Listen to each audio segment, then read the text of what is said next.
좌우로 인사하겠습니다. 잘 되고 있습니다. 기도하면 더 잘 됩니다.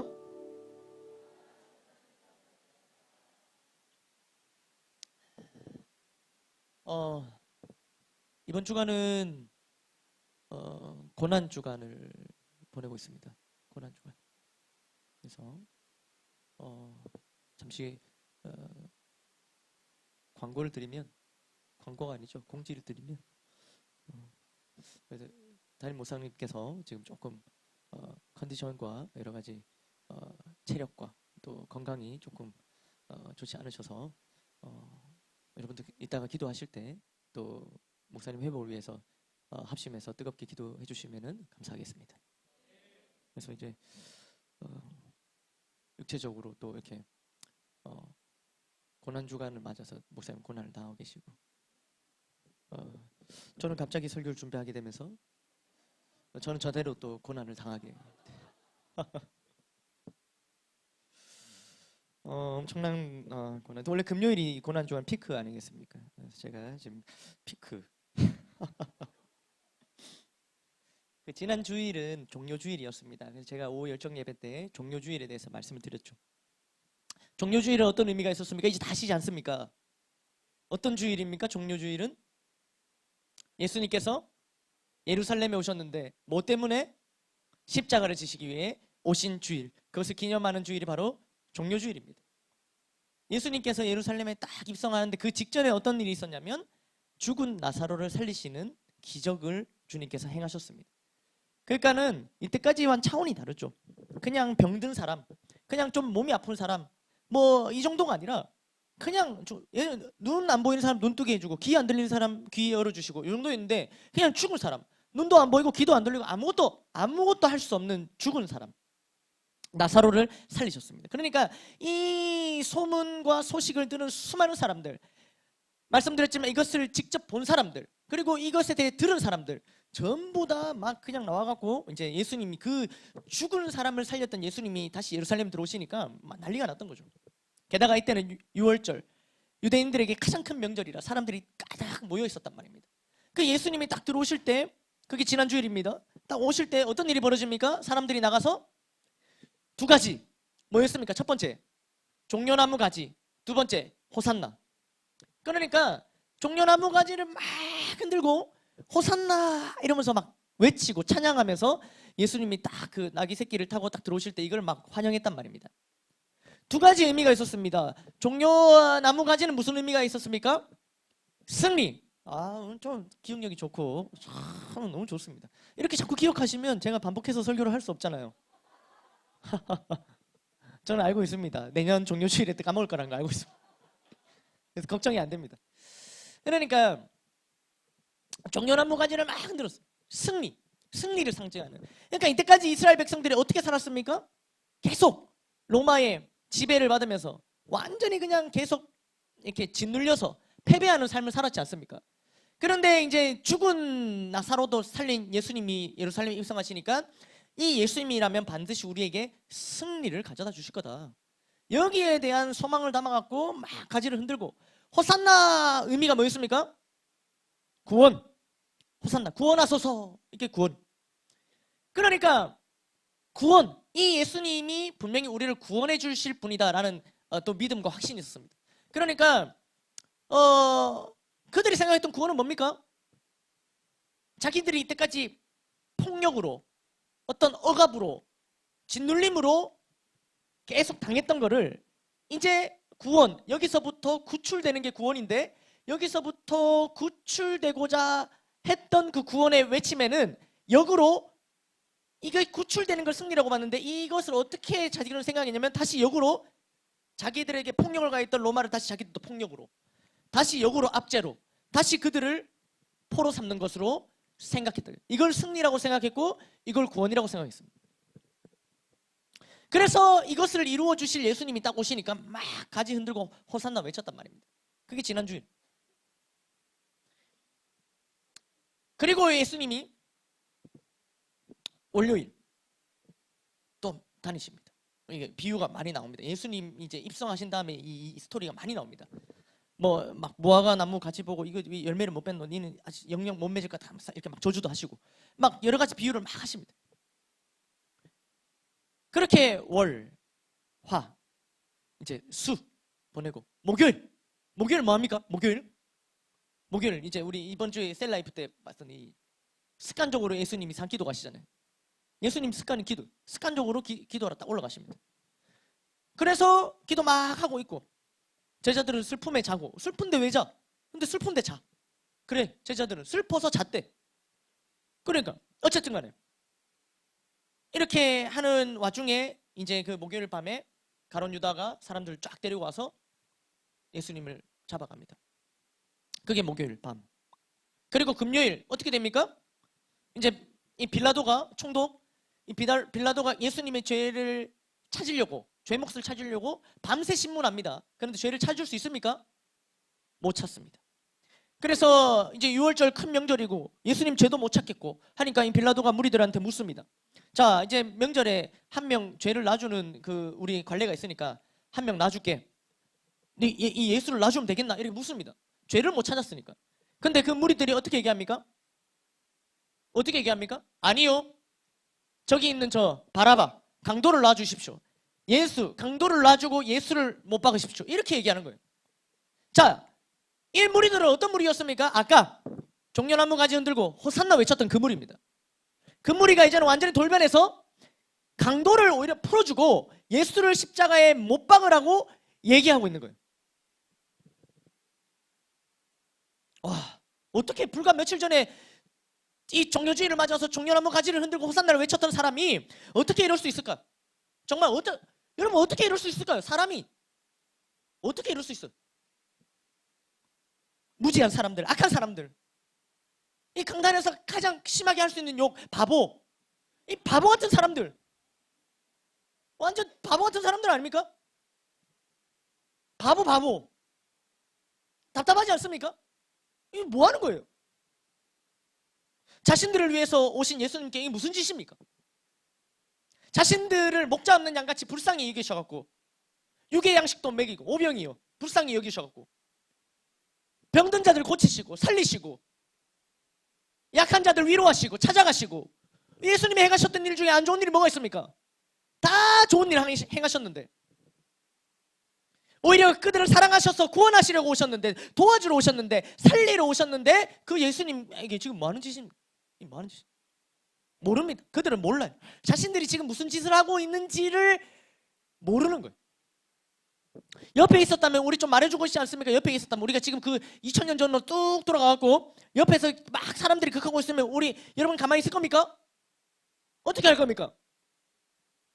가만히 있을 겁니까? 얘기해 주지 않겠습니까? 저 미래에서 왔습니다. 그런데 지금 어떻게 돌아가는지 잘 몰라서 그런데 지금 여러분들이 하고 있는 일은 이건 그냥 보통 일이 아닙니다. 여러분들이 나중에 뒷감당 어떻게 하려 하십니까? 여러분들 정신 차려야 됩니다. 이거 아닙니다. 이렇게 해서는 안 됩니다. 이렇게 얘기해 주지 않겠습니까? 우리가 돌아간다면 지금 이들의 행태를 그냥 보고만 있겠냔 말이에요. 이건 정말 말도 안 되는 거예요. 예수님, 하나님의 독생자 예수님, 그들을 위해서 오신 예수님. 그런데 자기들을 위해 온 사람을 향해서 지금 그를 오히려 강도를 풀어주고 예수를 십자가에 못 박으라고 얘기를 하고 있으니까 이게 말이 되냔 말이에요. 옆에 있었다면 말해주고 싶은데 근데 그 예수님은 이 당시에 이 사람들이 이렇게 될 거라는 걸 알고 계셨고 예수님은 그들 옆에 있었잖아요. 그러니까 예수님은 그렇게 될 거라고 친절하게 말씀해 주십니다. 예수님은 말씀해 주세요. 예수님은 가만히 있지 않고 너희들이 나중에 할 짓이 무슨 짓인지 얘기해 주시는 거예요. 오늘 본문은요 예루살렘 입성 후에 그러니까 종료주일 후에 이제 하신 비유 중에 하나입니다. 뭐 이렇게 학자들이 연구를 했고 제가 연구한 건 아니지만 화요일쯤에 하셨던 말씀이 이게 오늘 비유가 말이에요. 농부. 오늘 비유가 어떻습니까? 그러니까 어려운 말씀이 아니지 않습니까? 오늘 본문이 어떻습니까? 1절에 보면 이게 예수님이 이제 화요일 날 이 얘기를 하신 거예요. 예루살렘 들어가서 그리고 목요일 저녁에 붙잡히시고 금요일 날 십자가에 돌아가시는 거예요. 그러니까 돌아가시기 3일 전에 쭉 와서 3일 전에 이 얘기를 하시는 거예요. 사람들에게 비유로 얘기하시는데 뭡니까 내용이? 한 사람이 포도원을 만들었어요. 산울타리를 두르고 제가 말을 할 때 거기에 맞게 센스 있게 자막을 쫙쫙 올려주시면 감사하겠습니다. 그러니까 포도원을 쫙 만들어 갖고, 근데 이걸 뭐 다 만들어 주고 갑니다. 이 주인이 이 굉장히 좋은 주인이에요. 딱 보면은 예를 들어서 그 사람들, 일하는 사람들에게 이제 집 짜는 틀을 만들어 줬고 망대를 지어 줬습니다. 그리고 그걸 다 만든 다음에 농부들에게 이걸 새로 주고 이 주인이 타국에 가는 거예요. 근데 예를 들어서 이걸 새로 딱 줄 때 그걸 누가 다 만들어 주고 가는 사람이 어디 있습니까? 그냥 와서 자기가 만들어야 되는 거 아닙니까? 그게 근데 주인은 그렇게 하는 거잖아요. 네가 알아서 해라. 내가 이거 다 빌려주는 것만 해도 어디고, 이렇게 돼야 되는 거 아닙니까? 우리 카페 구유가 이제 오픈해서 성황리에 오픈해갖고 지금 장사가 잘 된 이 바쁜 와중에도 금요 폭풍 기도회를 지키러 오셨는데, 그런데 예를 들어서 이걸 구유를 이제 막 인테리어에 해고 쇠가 빠지게 쫙 예쁘게 해갖고 쫙 만들어놨어. 그리고 우리는 빠지고 누구 와서 장사하세요 이렇게 합니까? 누가 이렇게 합니까? 또 거기에 이제 그 건물을 얻어서 들어갈 때 우리 이제 카페 할 거니까 다 만들어 놓으세요. 3달 뒤에 우리 장사할 거니 이렇게 합니까? 우리가 다 한 거잖아요. 그러니까 여기도 이 포도원 이 주인이 그냥 주고 가면 되는데 이걸 다 만들어 주고 갑니다. 아주 다 만들어 주고 타국에 가죠. 때가 이름에 농부들에게 포도원 소출 얼마를 받으려고 종을 딱 보내죠. 그러니까 쉽게 말해서 모든 걸 만들어 놓고 이 주인은 또 떠나. 그 떠나니까는 남아있는 사람은 주인이 계속 이렇게 지켜보고 있으면 농사 잘하나 아니면 좀 부담스럽기도 하고 좀 마음이 어렵기도 할 텐데 그냥 떠나요. 타국으로. 그러면 이 사람들 입장에서 딱 떠난 자기들에게 주어진 이 포도원을 관리할 때 어때요? 분명히 저 사람에게 맡아서 맡김을 받은, 내가 맡은 자지만 실제로 여기 쫙 이걸 이제 경영하는 거는 뭐처럼 맡겼어요? 주인처럼 맡겼다고. 주인처럼 할 수 있도록.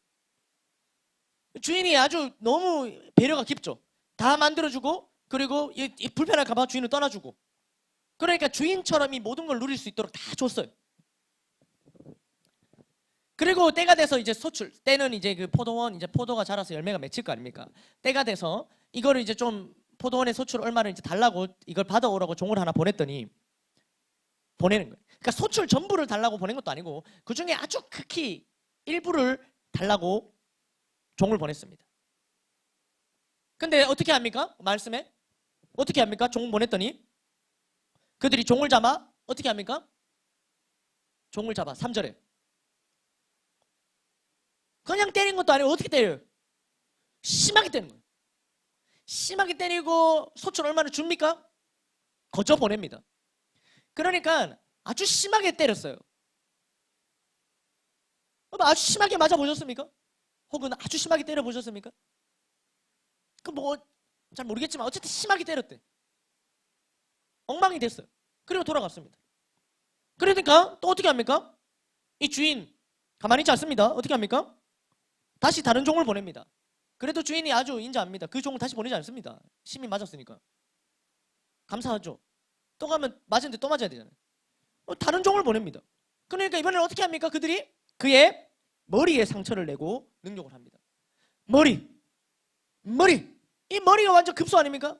이 머리를 상처를 내고 또 막 능욕해서 보내는 거예요. 그 다음 또 어떻게 합니까? 오전에 또 다른 종을 보냅니다.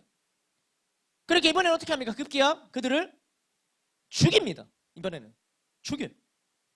또 그 외에 많은 종들, 그 외에 계속 많은 종들이 왔다는 거예요. 때리고 더러는 죽였어요. 6절입니다. 어떻습니까? 이제 한 사람이 남았어요. 누굽니까? 사랑하는 아들이라. 최후로 이를 보내며 이르되 내 아들은 존대하리라. 그러니까 주인이 이제 다 죽었어. 종들이 다 죽었어. 다 부상이야. 그래 마지막 딱 한 사람 남았는데 자기 아들 남은 겁니다. 아들을 보냅니다. 7절입니다. 어떻게 됩니까? 그 농부들이 이는 상속자니 자 죽이자. 그러면 그 유산이 우리 것이 되리라. 이런 얘기를 합니다. 자, 이 마지막인 것 같은데 이 아들만 죽이면은 이거 이제 다 우리가 이거 이렇게 얘기하는 거예요. 이에 바로 행동이 빠릅니다. 8절에 이에 바로 잡아 죽여서 포도원 밖에 내 던졌느니라. 이런 이야기입니다. 자, 이 얘기를 예수님이 종료주일 입성하셔갖고 월요일, 화요일 딱 보내고 이 얘기를 쫙 하시는 거예요. 사람들한테. 이게 무슨 얘기입니까? 우린 바로 여러분들 이게 무슨 얘기입니까? 결국에 주인이신 하나님, 아들이신 예수님, 그 예수님을 죽인 사람들, 이 얘기 아닙니까? 그렇게 어렵지 않습니다, 내용이. 그러니까 아까 전에 제가 좀 심하게 말했던 그 바보들도 이 얘기는 알아들어요. 그래서 12절에 보시면은 이렇게 얘기합니다. 뭐라고 얘기합니까? 그들이 예수의 이 비유가 자기들을 가리켜 말씀하심인 줄 알고, 자기들도 알아요. 자신들을 향한 불편한 메시지를 던진 예수님을 잡으려고 합니다.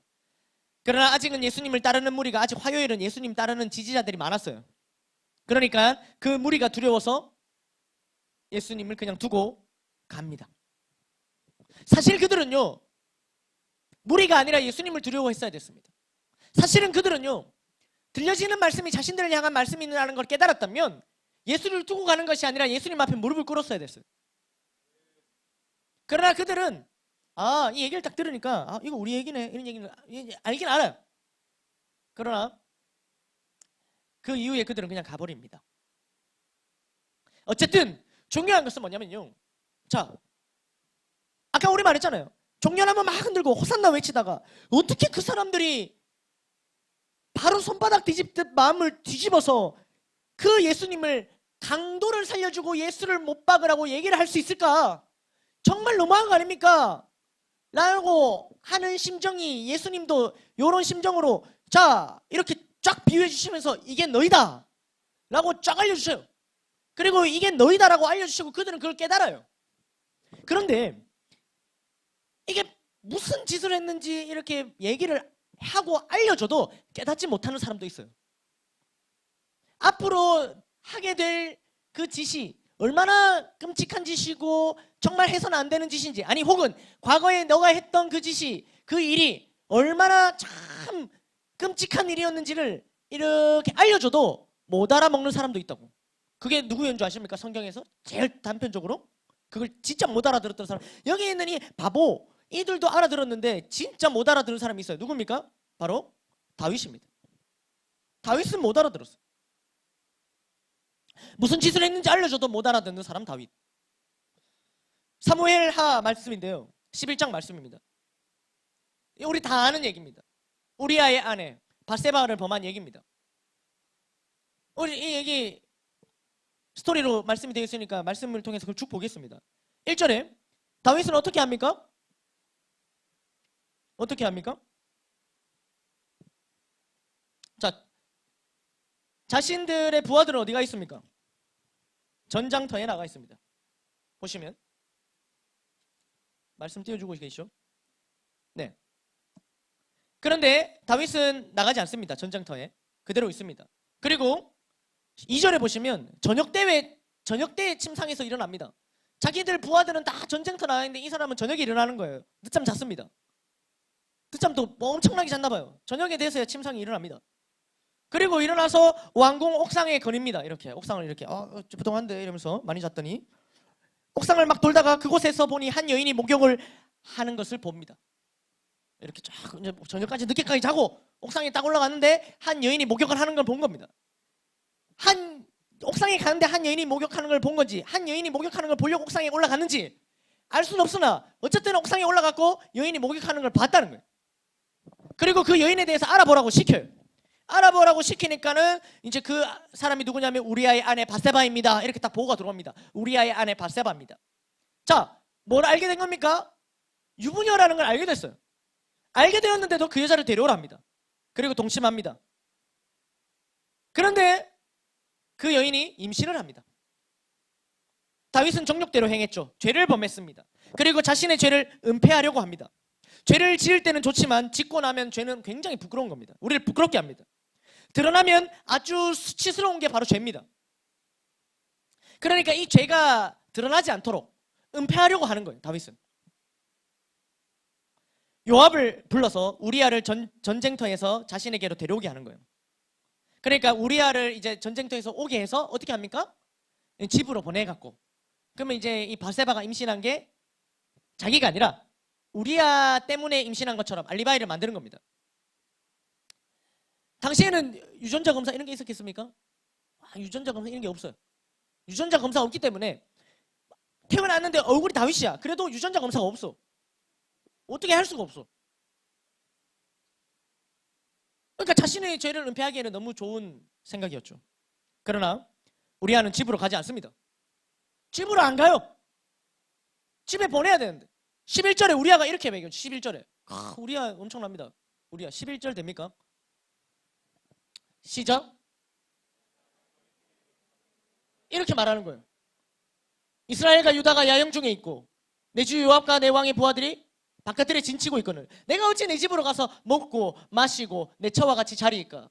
내가 이 일을 행하지 아니하기로 왕의 살아계심과 왕의 혼의 살아계심을 두고 맹세하나이다. 그러니까 우리아가 집에 가려면 어떻게 해야 돼요? 적어도 왕이 죽어야 돼. 왕의 혼이 죽어야 돼. 내가 왕이 죽기 전까지는 나 집에 안 가. 이렇게 왕의 살아있음을 두고 맹세하는 거예요. 안 갑니다. 다윗은 엄청나게 당황을 합니다. 그러나 포기하지 않아요. 그만큼 자신의 죄가 드러나는 것이 싫었던 거죠. 죄를 지을 땐 좋았지만 그 죄가 드러나는 건 싫었던 거예요. 13절에 보면은 이번에는 이제 우리아를 굉장히 취하게 만듭니다. 술에 많이 취하면 그래도 집에 안 가겠나? 취하게 만들지만 그래도 그는 집에 가지 않습니다. 다윗은 다시 생각합니다. 죄를 은폐하는 것에 머리가 참 잘 돌아가요. 기발합니다. 죄를 덮기 위해서 또 다른 죄를 기획합니다. 편지를 써서 우리아의 손에 들려서 요압에 보내는 거예요. 이 편지를 하나 씁니다. 요압에게. 근데 이 편지를 누구한테 줍니까? 우리아의 손에 딱 줘야죠. 편지 내용이 뭡니까? 편지 내용은 이렇습니다. 말씀 읽어보시면 요압 장군 우리아를 다시 보내는데 우리아를 전쟁 제일 선봉에 보내시오. 그리고 우리아가 제일 앞에 뛰어나가거든 나머지는 다 뒤로 빠지시오. 그래서 우리아를 죽게 내버려 두시오. 이런 내용입니다. 만약에 우리아가 가는 길에 왕이 뭐라고 썼을까 이렇게 쫙 펼쳐봤으면 정말 충격적이지 않습니까? 그럼 다시 칼 들고 쫓아갑니다. 왕한테. 그렇지 않겠습니까? 그런데 다윗은 그 편지를 우리아가 안 볼 거라는 확신이 있었어요. 그만큼 다윗도 알고 있었어요. 이 우리아가 얼마나 자신에게 충성된 사람인지. 자기가 보낸 편지 따위를 이렇게 몰래 이렇게 볼 사람이 아니라는 걸, 정말 우직한 사람이고 충성된 사람이라는 걸 알고 있었어요. 그러니까 우리아의 손에 우리아를 죽이라는 편지를 쥐어서 보내죠. 결국 우리아는 죽습니다. 가장 용맹하게 또 충성스럽게 적진으로 뛰어들어갔어요. 그런데 주위를 돌격 앞으로 요압이 외치니까 돌격 앞으로 했어. 근데 주위를 들어보니까 아무도 없어. 그리고 죽습니다. 거기서. 다윗이 죽인 거나 마찬가지죠. 딱 우리아가 죽고 나자 27절에 이렇게 됩니다. 27절. 충격적입니다. 같이 읽어볼까요? 시작. 우리아의 장례입니다. 그 장례를 마침에 그를 왕궁으로 데려오니 그가 그의 아내가 되어 그에게 아들을 낳으리라. 다윗이 행한 그 일이 여호와 보시기에. 자, 다윗이 이랬습니다. 자, 우리 주변에 만약에 이런 일들이 일어났다면 어떻게 하시겠습니까? 이거 우리 가만히 됩니까? 지켜볼 수 있습니까? 화가 치밀어 오르지 않습니까? 이게 말이 됩니까? 이런 일이 일어났다면 진짜 뉴스에 엄청나게 크고 국민청원 지금 장난 아닙니다. 이거 지금 어떻게 하냐고 다윗 끌어내리라고. 엄청 지금 막 100만, 200만 넘어갔습니다. 우리도 지금 그 청원 저거 링크 다 걸어갖고 지금 다 돌렸을 겁니다. 그렇지 않습니까? 그런 일이 벌어진 겁니다. 밧세바 그 남편 우리아에 대한 장례를 마치자마자 왕궁으로 데려서 아내를 삼는 거예요. 아유, 남편을 잃고 슬프지 하면서 위로하는 척, 걱정하는 척. 주변에서 봤을 때 와, 그래 정말 이 나라를 위해서 죽은 이 한 명의 그냥 일개 병사를 위해서 그 아내를 왕이 이렇게 맞아주는구나. 좋은 사람인 척. 이렇게 되는 겁니다. 이야기가. 근데 이런 상황 가운데 선지자 나단이 다윗을 딱 찾아가는 거예요. 선지자 나단이 다윗을 딱 찾아갑니다. 하나님이 보내셨습니다. 사무엘하 12장 1절인데요. 같이 읽어볼까요? 시작.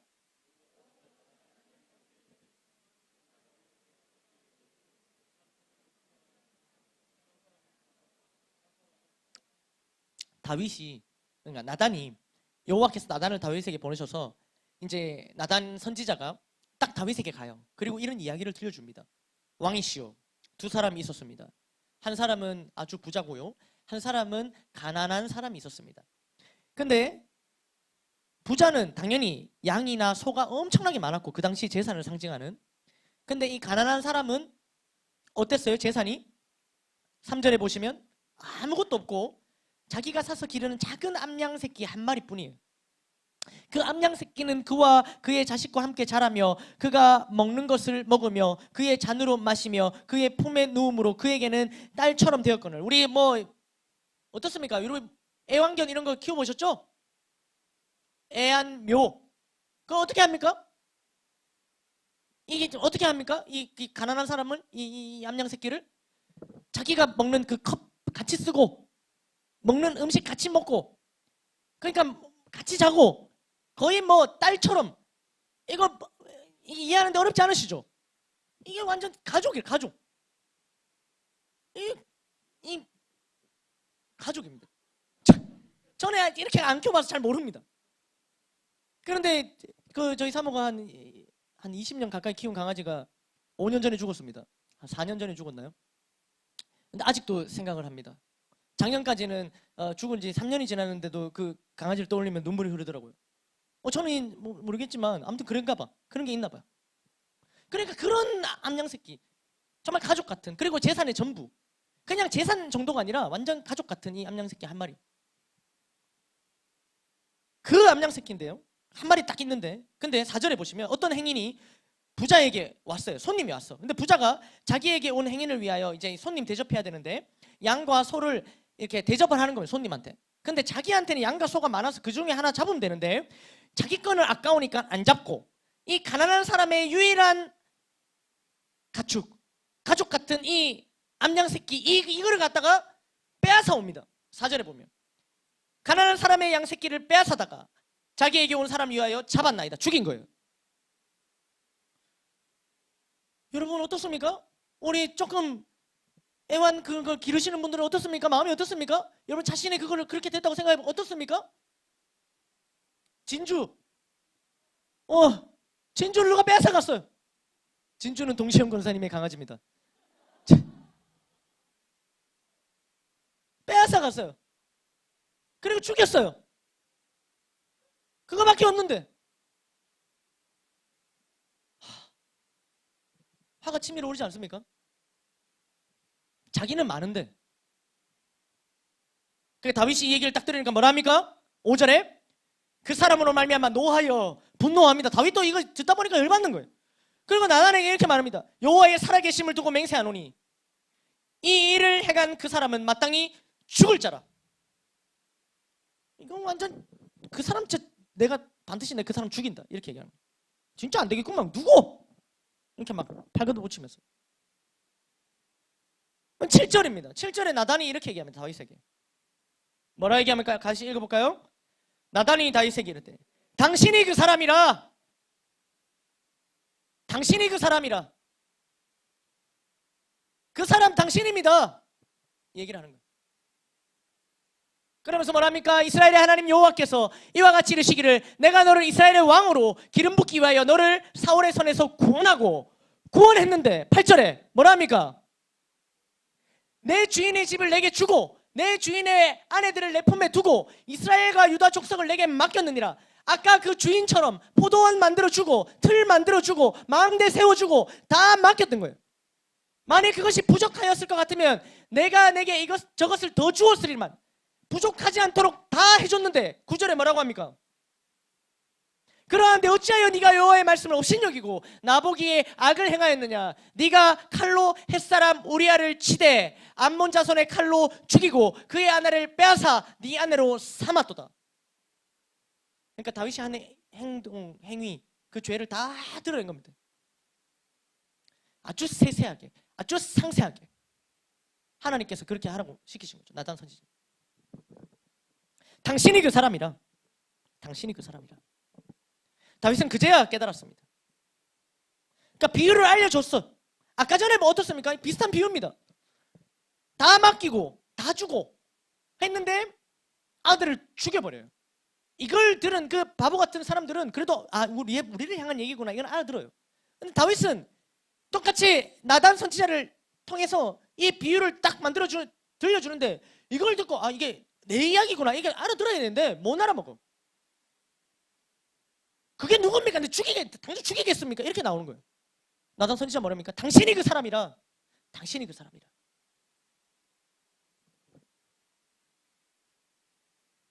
이번 주간은 고난주일입니다.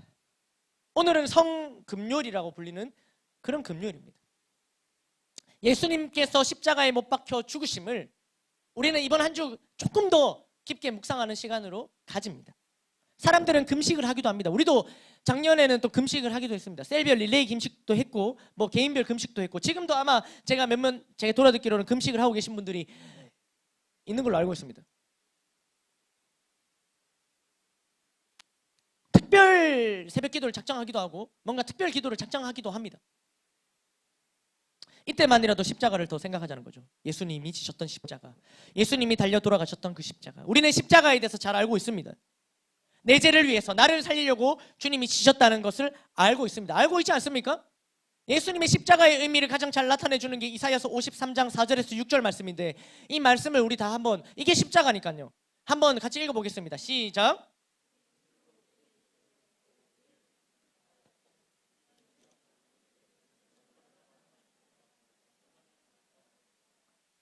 그가 찔림은 우리의 허물 때문이요 그가 상함은 우리의 죄악 때문이라. 그가 징계를 받음으로 우리는 평화를 누리고 그가 채찍에 맞음으로 우리는 나음을 받았도다. 우리는 다 양 같아서 그릇 행하여 각기 제 길로 갔거늘 여호와께서는 우리 모두의 죄악을 그에게 담당시키셨도다. 아멘. 여기 보시면 4절에 뭐라고 나와 있습니까? 그는 실로 우리의 질고를 지고 우리의 슬픔을 당하였다고 얘기하고 있습니다. 자, 누구의 질고와 누구의 슬픔입니까? 우리의 질고와 우리의 슬픔입니다. 질고는 병으로 인한 고통입니다. 영육간의 병 때문에 당하는 고통. 그게 질고입니다. 그게 우리 겁니다. 영육간의 병, 마음의 병, 정신의 병, 영혼의 병, 육신의 병. 그 병이 문제입니까? 병 때문에 오는 고통이 더 문제입니까? 병보다는 그 고통이 더 시급하지 않습니까? 고통이 우리를 더 괴롭게 하는 거 아니겠습니까? 그 질고. 저 지금 여기 안에 조금 이게 안 할라 했는데 이 안에 찢어졌어요. 여기 아파요. 이건 뭐 병원 가면 병이라고 얘기하겠습니까? 이건 병으로 쳐주지도 않습니다. 이거 여기 안에 이렇게 좀 찢어진 거. 근데 저는 아파요. 음식을 먹을 때 물을 마실 때 아파요. 고통, 질고. 어떤 병으로 인한 고통, 우리 거예요. 우리의 질고, 우리의 슬픔, 그거를 예수님께서 당하셨다고 기록되어 있습니다. 십자가에서 예수님은 찔리셨고 상하셨습니다. 징계를 받으셨습니다. 채찍에 맞으셨습니다. 죽으셨습니다.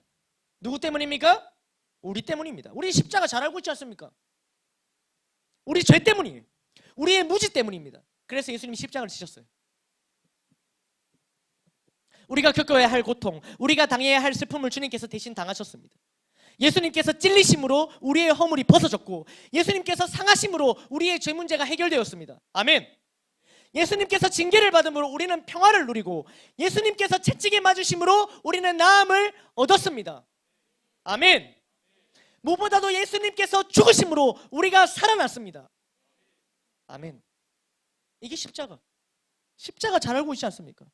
예수님의 십자가는 나 때문입니다. 내가 마땅히 져야 하는 십자가를 예수님께서 대신 지신 거예요. 왜요? 왜요?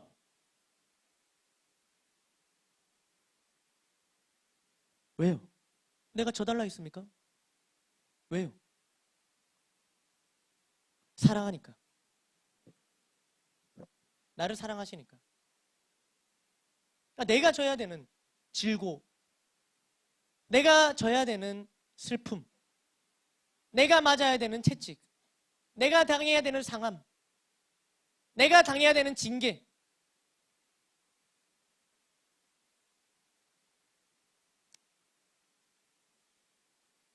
그것을 주님께서 나를 사랑하신다는 이유로 대신 당하셨습니다. 예수님의 십자가는 사랑입니다. 근데 이 사랑은요, 절대로 우리가 다 이해할 수 없는 사랑입니다. 십자가 사랑은 우리가 죽었다 깨도 절대로 다 이해할 수 없는 게 바로 이 십자가 사랑입니다. 이렇게 우리는 십자가를 압니다. 여러분, 십자가 알지 않습니까? 십자가를 누가 모릅니까? 여러분, 앞서 말씀드렸듯이 종료주의를 맞이하여 사람들은 예수님을 환영했어요. 종려나무가지를 흔들고 호산나를 외쳤습니다. 그러나 자신들이 생각한 승리가 아니고 자신들이 생각한 방법의 구원이 아니자 자신들의 뜻대로 예수님이 움직이지 않자 그들은 한순간 등을 돌려요. 손바닥 뒤집듯 태도를 바꿉니다. 이들의 모습을 통해, 오늘의 말씀을 통해 주님께서는 우리에게 말씀해 주시는 거예요. 뭐를요? 이들의 모습이 바로 우리의 모습입니다. 저와 여러분들의 모습입니다. 우리도 주님을 처음 만날 때 너무 기쁘고 감사하고 어서 오십시오 주님, 더 오십시오 주님, 내 삶에 더 오십시오, 더 가까이요 주님, 이렇게 얘기를 해놓고 뭔가 주님께서 내 뜻대로 움직이지 않고 뭔가 응답이 내 뜻대로 이루어지지 않고 우리는 아주 쉽게 그냥 등 돌리는 거예요. 손바닥 뒤집듯 그냥 뒤집어 버리는 겁니다. 내 죄 문제를 용서해 주신 주님 앞에 그렇게 감사하고 그 회개, 구원의 감격, 그 주님 앞에 그렇게 엎드려 울고 감사했던 그 지난 날이 있으면서도 다시 또 죄를 짓잖아요. 이게 이들의 모습이 종료주일 주님 환영하고 다시 등 돌려서 주님을 강도 대신 십자가에 못 박혀라고 얘기하는 이 모습이, 이 말씀을 주신 것이 당신이 바로 그 사람이다 라는 말씀을 주님께서 하시는 겁니다. 주인은 모든 걸 줬어요. 주인은 모든 걸 줬습니다. 하나님 우리에게 모든 걸 주셨습니다. 생명도, 시간도, 물질도, 건강도 모든 걸 주셨어요. 소출에 얼마를 달라는 것은 주인과 종의 관계를 확인하는 겁니다. 주인과 종의 관계가 있어야, 이 관계가 있어야지 주인도 이 종에게 뭐 줄 것이 있으면 주는 거 아니겠습니까? 관계가 없이 종에게 뭘 주겠습니까? 또 만약에 자기가 타국에 있는 동안, 자신이 자리를 비우는 동안 이 포도원이 흉년을 맞이할 수도 있잖아요. 그러면 이 자기가 맡겨놓은 이 사람들이 얼마나 고생했겠어. 그러니까 그 소출이 얼마를 달라고 얘기하는 것은 소출이 없다 혹은 소출이 일부다 하면 그들이 고생했구나 하면서 알면서 주인이 그 부족한 것을 더 채우기 위해서,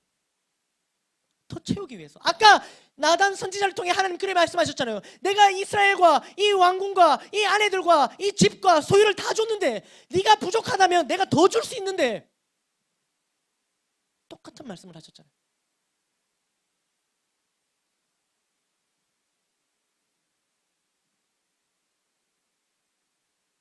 그런데 어떻게 합니까?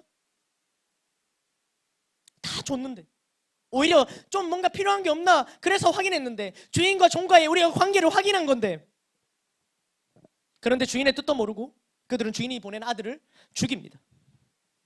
여러분, 우리에게 모든 것을 주신 분은 바로 하나님이십니다. 우리가 지금 여기 앉아 있을 수 있는 것도, 여기 앉아 있으려면 시간이 필요한데 그 시간도, 어떤 분들은 여기 오려면 뭐 대중교통을 이용하려면 돈이 있어요. 그 돈도, 물질도, 시간도, 건강도, 우리의 인생도, 생명도 다 주님이 주신 겁니다. 신앙생활을 하다 보면 순종거리가 주어집니다. 순종거리. 신앙생활을 한다는 것 자체가 우리의 시간을 사용을 해야 되는 거예요. 물질도 사용합니다. 몸도 사용합니다. 그래서 우리는 지금 시간과 물질과 몸을 사용해서 이 예배 자리에 나와 있지 않습니까? 주님 앞에 우리는 이 모든 것들을 기쁨과 감사로 드립니다. 아멘, 아멘.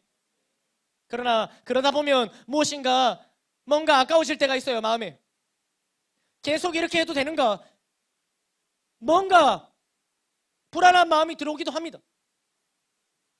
내 시간, 내 물질, 내 몸을 계속 이렇게 드려도 되는 건가? 주님 앞에? 아까운데?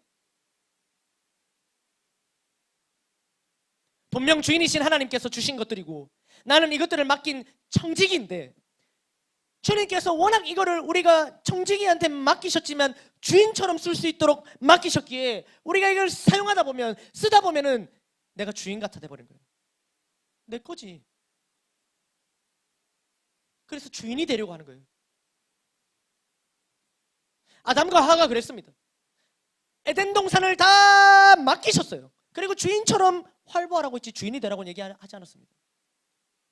그러나 그들은 주인이 되려고 합니다. 그랬습니다. 인간은 그렇습니다. 여러분, 주인의 마음을 제대로 깨달아야 합니다. 말씀으로 알려주실 때 돌이켜야 합니다. 그들은 오늘의 이 본문, 그러니까 화요일 날 예수님께서 이 비유를 통해서 얘기하셨을 때, 이 비유를 알려주셨을 때 분명 그들은 자신을 향한 말씀인 걸 알면서도 돌이키지 않았습니다. 이거 보니까, 가만히 들어보니까 그 잡아 죽인 건 우리 같고 그건 예수님 같고 우리 얘기인 것 같은데 다 알아들었어. 근데 돌이키지 않습니다. 오히려 예수님을 잡아 죽이려고 합니다.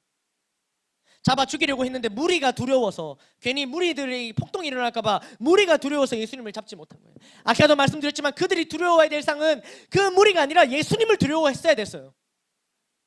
그리고 그들은 어떻게 합니까? 오늘 본문 12절 말씀 다 같이 한번 볼까요? 시작. 그들이 예수의 이 비유가 자기들을 가리켜 말씀하신 줄 알고 잡고자 하되 무리를 두려워하여 예수를 두고 가니라. 그들은 무리를 두려워한 게 아니라 예수님을 두려워했어야 됐습니다. 자신들을 가리켜 한 말씀인 걸 알았다면, 그리고 그들은 예수를 두고 가는 것이 아니라 예수님 앞에 무릎 꿇어야 됐습니다.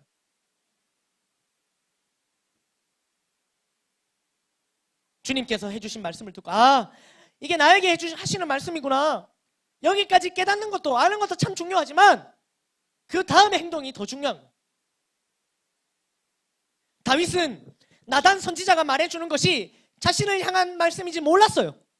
다윗은 몰랐어. 그 사람 누구? 내가 죽일 테니까. 이렇게 얘기하는 거예요. 자신을 향한 말씀인지 몰랐어. 그러자 나단 선지자는 당신이 그 사람이다. 당신이 우리아를 죽인 바로 그 사람이다. 당신이 그 하나밖에 없는 암양 새끼를 빼앗은 그 부자와 같은 사람이 바로 당신이다. 알려줬어요. 나단 선지자를 통해서. 그리고 다윗은 그제서야 그것을 인정하고 자신의 죄를 자백합니다. 전심으로 회개합니다. 전심으로 회개하는 거예요. 그것을 알려주었을 때 처음엔 몰라봤지만 모르게 들었지, 깨닫지 못했지만 그걸 알려주니까 그가 자백하고 회개합니다. 자신의 잘못을 알게 된 다윗이 어떻게 기도했는지 다윗의 회개기도 내용이 시편 51편에 전체에 적혀 있는데요. 우리 한번 보겠습니다. 다윗은 이렇게 회개합니다. 시편 51편입니다. 말씀을 같이 읽어볼까요? 시작.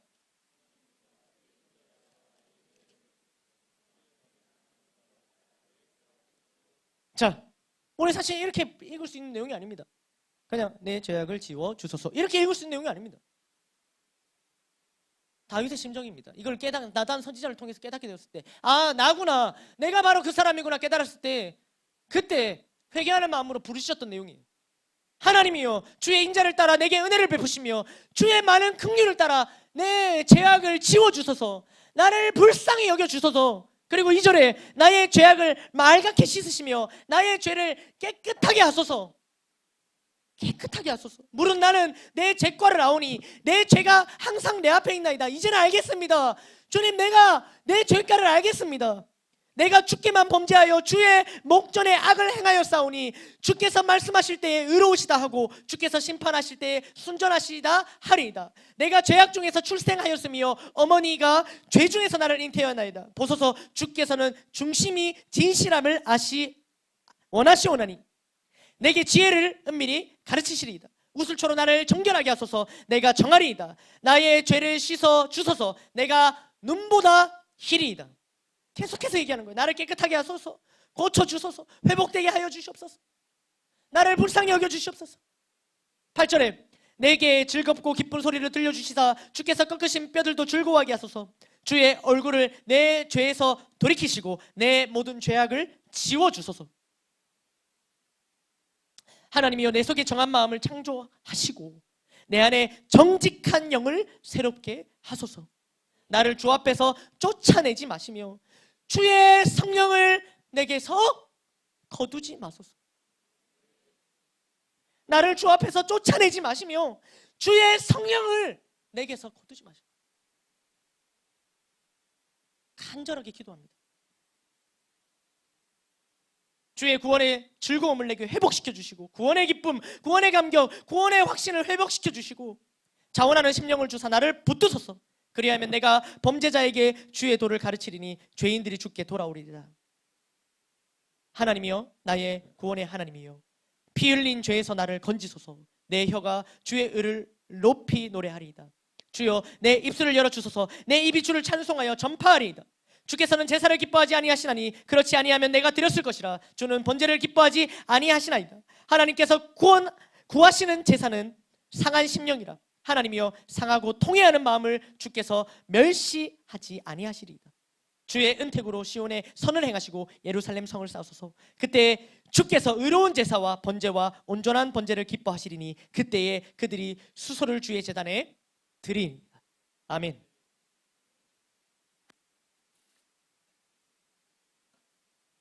불쌍히 여겨달라고 기도합니다. 그리고 구원의 기쁨과 감격을 회복시켜달라고 기도합니다. 뭐가 두렵습니까? 죄 짓고 나면 주께서 나를 떠나실까봐, 성령이 소멸될까봐, 이 공포감에 사로잡힌 겁니다. 다윗이. 나단 선지자를 통해서 알게 된 거예요. 하나님 다 보고 계셨구나. 맞다, 하나님 다 아시지. 그러니까 하나님 앞에 엎드려서 용서를 구합니다. 그리고 지난날 그 죄를 범하면서도 의로운 척하고 예배도 드리고 제사도 드리고 다 했어. 그러니까 다윗의 고백이 하나님 이런 제사를 안 기뻐하시잖아요. 제가 압니다. 하나님 그런 제사 안 기뻐하신 걸 제가 압니다. 그러면서 자기가 완전히 회개하고 난 다음에 그제서야 수소를 주님께 드리리이다. 그러니까 철저한 회개를 하고 그 다음에 주님 앞에 정말 진실된 예배를 드리겠습니다. 이 얘기를 한 겁니다. 말씀을 맺겠습니다.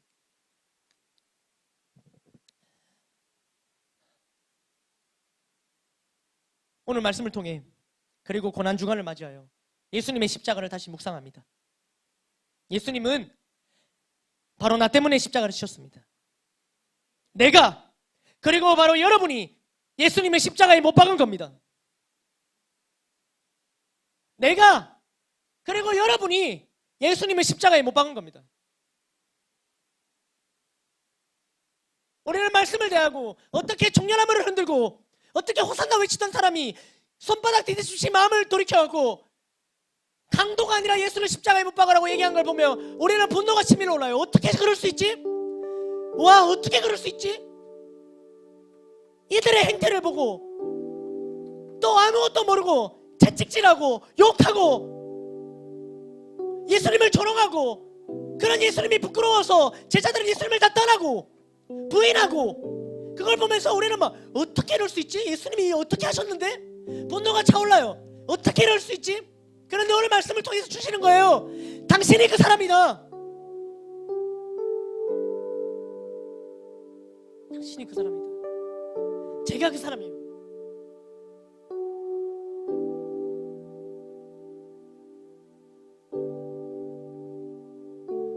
우리는 왜 뉴스나 신문기사나 거기에 불의하게 희생자들 그리고 흉악범들 보면 분노가 치밀어 오르잖아요. 어떻게 그럴 수 있지? 어떻게 저 착한 사람을 그럴 수 있지? 우리 막 분노하잖아요. 막 청원도 하잖아요. 근데 우리는 왜 죄가 없으신 예수님 십자가에 못 박았습니까? 왜요? 그럼 우리가 누구를 탓할 수 있습니까?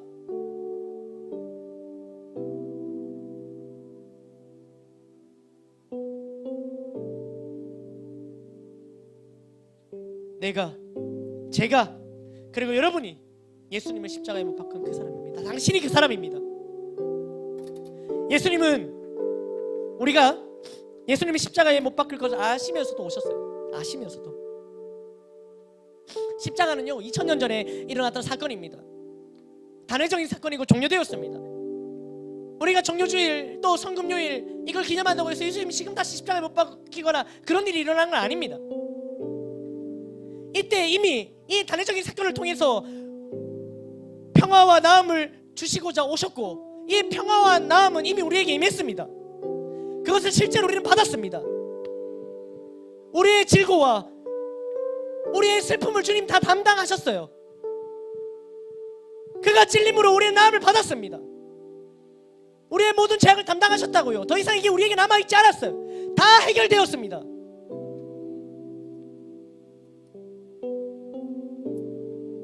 이미 예수님의 십자가 지심으로 평화와 나음 그리고 생명 그리고 구원까지 다 얻었음을 더 확신하며 이 모든 회복을 허락하시는 하나님께 감사하며 구원받은 자로서의 합당한 삶을 살기로 결단하는 저와 여러분들이 되기를 주님의 이름으로 축복합니다. 예수님은요 우리가 예수님의 십자가에 못 박을 건 알면서 오셨어요. 아니, 예수님의 십자가에 못 박으려는 자들을 위해서 오셨어요. 누가 못 박았습니까? 당신이 그 사람입니다. 그런데 그 예수님께서 그런 저와 여러분들을 위해서 오셨다는 거예요.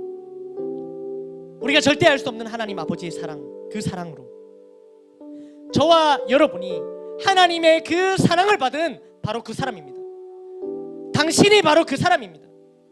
우리는 절대 이해할 수 없는 그 십자가 사랑, 그 사랑을 받은 사람이 바로 당신, 저와 여러분이.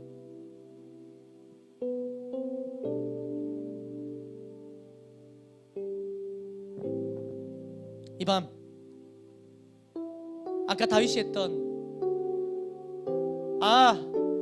내가 바로 그 사람이구나 알려주는 나단 선지자 말 앞에 그렇게 철저하게 회개하고 돌이키고 기도했던 시편 51편의 다윗의 고백을 우리도 떠올리면서 우리도 그렇게 기도하는 이 밤이 되기를 소망합니다.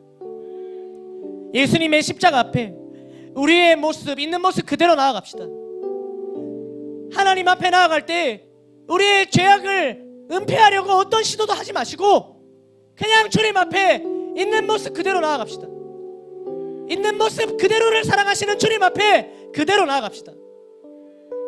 그리고 주님의 긍휼을 구하고 주님의 사랑을 구하고 오늘 기도하여서 주님의 긍휼함을 잊고 그 사랑으로 충만해져서 십자가의 능력으로 다 회복하고 돌아가는 귀하고 복된 시간이 되기를 주님의 이름으로 축복합니다. 모든 영광 하나님께 올려드리겠습니다.